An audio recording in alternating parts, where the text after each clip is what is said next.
Welcome back. In this lesson, we're going to look at inline in block elements. When we started looking at HTML forms, we saw how those different inputs were stacking next to each other, right? Then we discussed that in HTML, we do have two types of elements. We do have inline and block elements. So in this video, we'll go into details at looking at the differences between these two types of elements, which is inline and block elements. All right, so the first thing that we're going to do, because in the last lesson, we were looking at multimedia elements. So we'll move everything from here except the heading. Okay, so inside the header here, we'll change the title to inline and block elements, right? Okay, so when it comes to inline and block elements, all HTML elements are categorized under these two types of elements. So start off by just looking at some few examples of inline elements and how they are used. Okay, so here we'll create a section, right? And inside this section, we'll first start with the heading. This one we can use H3 as well here. Then we'll say inline elements, like that. Okay. Then we save the work. Alright. Before I even go further to giving other examples, already with what we've written so far, these elements that we've specified and written are block elements, right? But here we want to give examples of inline elements. I'll come back to the block elements. So with inline elements, you have one of the examples of inline elements which we've already used is a anchor tag, which is used to create links on our web pages. So here we can specify, if you just type A, it will bring you a prompt for this element. So when you click there, it will auto-complete the tag for you, right? So we won't put any href to take us to any page or external website, because our main focus here is just seeing what type of elements the anchor tag is. So here we'll say, for example, home, right? Then we copy and paste this 2 times, right? Like that. Here we can just say about, right? Here we can say services, like that. Okay. Now these 3 elements, what I'm going to do is that I'm going to remove them from here, and I'll create an element that we've not yet used called a div element. So the word div comes from the word division, right? So div is just like any of these containers, right? It helps us organize different sections or content of the page, right? So when we align it like that, okay, it looks nice, so we'll leave it like that. Okay, right, so we have a div there, right? So inside that div we now have these 3 different elements. Okay, so like I said, a div is just like any of these containers. So the reason why we don't use div in almost all these like sections, right? So previously, before semantic HTML elements were introduced in HTML5, people used to use divs everywhere. Even in the header would use a div, then inside the div, that's why you would put like your specific content. And as you are going to learn when you start looking at CSS, you'd find that now people inside the div would create things like classes, right?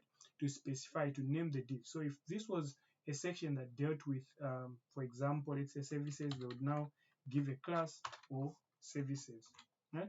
They would give a class of services like that. Okay, so we'll learn what class is when you start looking at CSS, but for now we just stick with HTML elements. So it's the same thing with section and header, you can actually add classes. Okay, all right, so after doing that, we'll go now to our website and check. Okay, so if you check on the website, we do have inline elements here, right? So now if you check these elements, what you're going to notice is that these elements are seated next to each other, right? the way they've aligned themselves, the way they are positioned on the page is that they are next to each other, right? So why is that?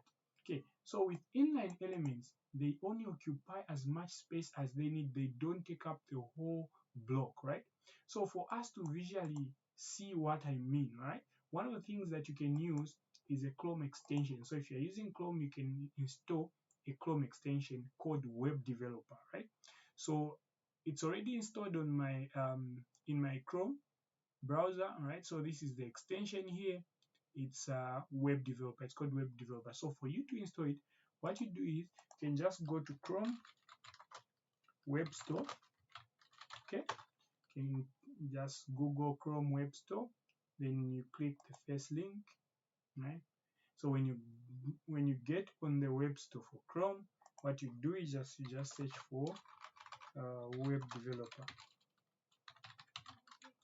like that. Okay.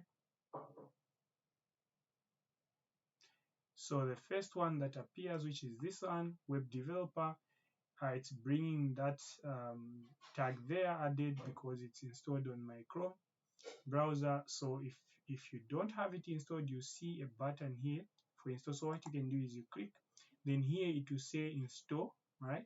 Install for you if you have not yet installed it, right? So it will look like this. To look like this. Add, sorry, not install, but add to Chrome, right? Okay, so what you want to install is this one called Web Developer, right? So I'll close this because it's already installed. So what you do is you just click that. When you click that install, you go on the information tab, okay? Information, this is the tab. Then it has got different features that you can look at. What we want is the display element information. So when you click on display element information, you now see these LED lines, okay? So these LED lines will help us see the types of elements that we have. Then here at the bottom, you have element information. So once I click an element, it will show me the information for that element. So for example, on top here, we have inline and block elements. This is the main heading, which is in the header, right? So when I click this element, it will now display information for that element specifically, and it's showing you that this is an H1, right? So it shows you the domain, sorry, the DOM, right? Which is document object model. Shows you the DOM is an H1, right? And it even shows you where it is. So the H1 is actually inside the header, and the header is also in the body, and the body is in the HTML element. So when we go back to our code, you notice that this heading, right, it's inside the header, and this header is also inside the body, right? You've seen that? And the body is also inside the HTML element. Okay? Okay. Right. So the main thing that we want to look at is the position here. Right? So on the type of display, you notice the right what? Block here. Why? Because it's a block element. Now, how do you know that it's a block element using this tool? Right? So when you bring your cursor on that element, you notice that the LED rectangle is extending. Okay, the rectangle is extending as far as the right side, this side. You've seen that? So inside that red rectangle, there's still space, this side on your right, okay? In as much as the content that we have only ends here at this point, this space is also occupied by this element, okay? Because the red rectangle has extended that far. So this is what block elements do. They take up the whole block like this, so that whenever we add another element, it will be pushed down. So the next element is this one, which is also a block element, and it's extending to the right like that. But when it comes to inline elements, they don't extend, they just take up enough space. You've seen that? So when I bring my cursor on this home, right? Let me zoom in a bit like that. Okay. When I bring my cursor on this home, you notice that the red rectangle is only covering the home, right?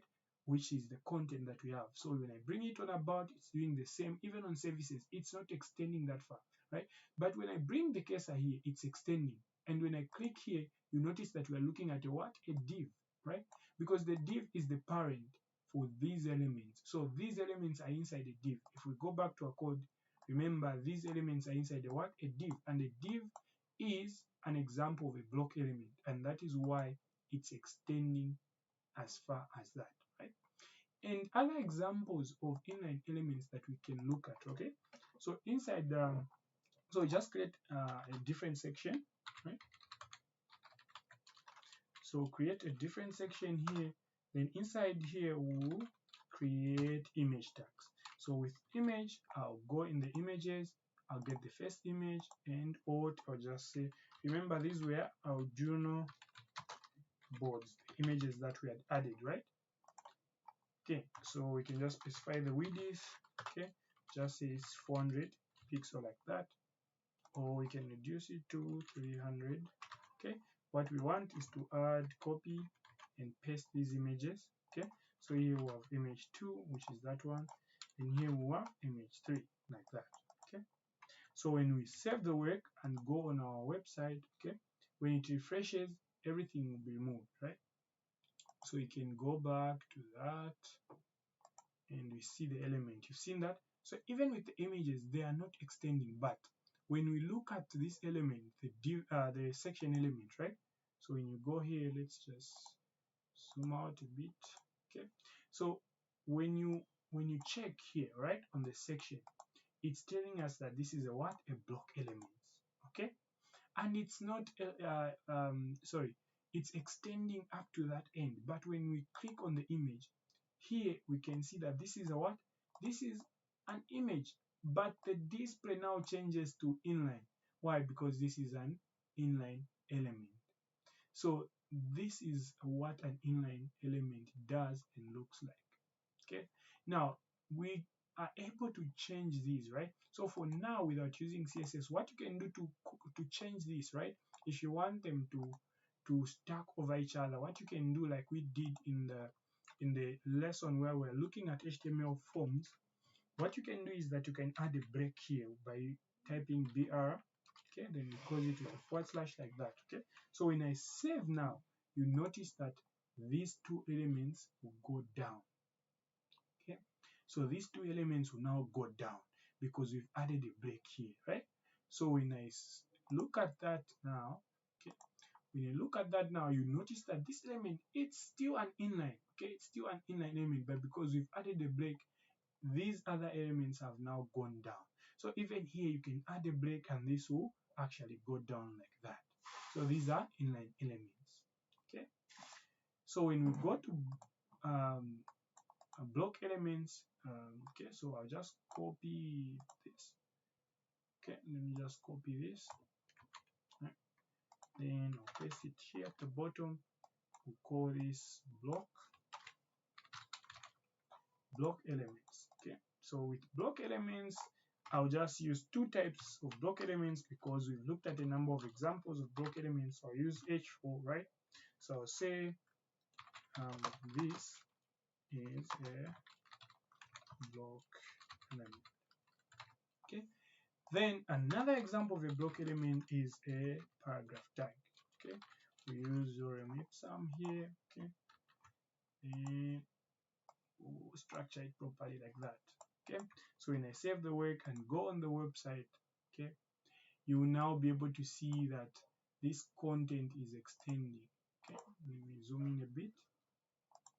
Okay, you'll now be able to see that this, right, we're looking at block elements, and you'll be able to see that these two elements are extending, they're taking up the whole block. If we use our tool there, okay, and be able to check, okay, and be able to check here, right, you notice that this H4 element, when I click there, I can now see the information. This is an H4 and it's a what? A block element, right? So even with the paragraph tag, when we click on the paragraph and we check on the details there, let's click there, right? Okay. The paragraph, it's also a what? A block element. Okay. So this is the difference between inline and block elements. And when we start looking at CSS, we'll be able to change the types of elements. So an element we can convert it to have both properties of inline and block element, or we can change it from inline to block and vice versa like that, right?